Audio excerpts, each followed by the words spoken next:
C'était il y a 30 ans. L'accident nucléaire de Tchernobyl a engendré de nombreuses morts, au moins 7 billions de dollars de dégâts immédiats et 400 fois plus de radiation que la bombe atomique de Hiroshima. Plus récemment, il y a 5 ans, l'accident au Fukushima nécessitait l'évacuation de 400 000 personnes et a rendu la zone inhabitable pendant des dizaines d'années. Les événements cités ne sont que les accidents les plus graves dans l'histoire de l'énergie nucléaire.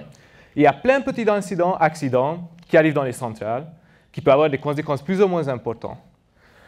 Quoi qu'on fasse, on ne peut pas éliminer ces risques avec 100% de certitude, car l'impossible n'existe pas. Mais on peut estimer et contrôler leur fréquence et leur sévérité.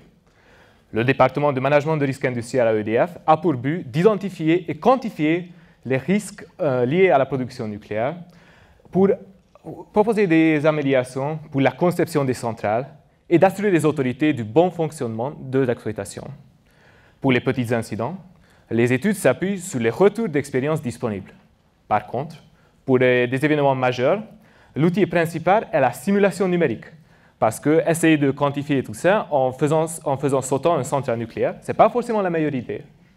Du coup, la simulation numérique consiste d'un code de calcul qui implémente un modèle physique qui est formalisé sous forme des équations mathématiques. Pour que le modèle donne des résultats fidèles à la réalité, il faut à la fois que le modèle comprenne tous les paramètres qui impactent le phénomène modélisé, que les relations entre ces paramètres-là soient correctement prises en compte, une contrainte de monotonie par exemple pour les paramètres, et il faut que le modèle soit validé pour des petits cas d'études simples, sur une maquette ou une petite installation. Il ne faut pas oublier que la valeur de ces paramètres-là sont soumis à des aléas naturels. Par exemple, la disponibilité de secousses froides dans une centrale nucléaire dépend fortement du débit de fleuve qui coule à côté, et ce débit varie fortement avec les saisons. Du coup, les travaux de ma thèse portent sur la question de relation entre les paramètres. Comment est-ce qu'on peut prendre en compte des contraintes déterministes qui sont souvent imposées par la physique du problème dans un monde incertain? Comment est-ce que je peux reproduire correctement à la fois le comportement aléatoire et déterministe de ces paramètres-là?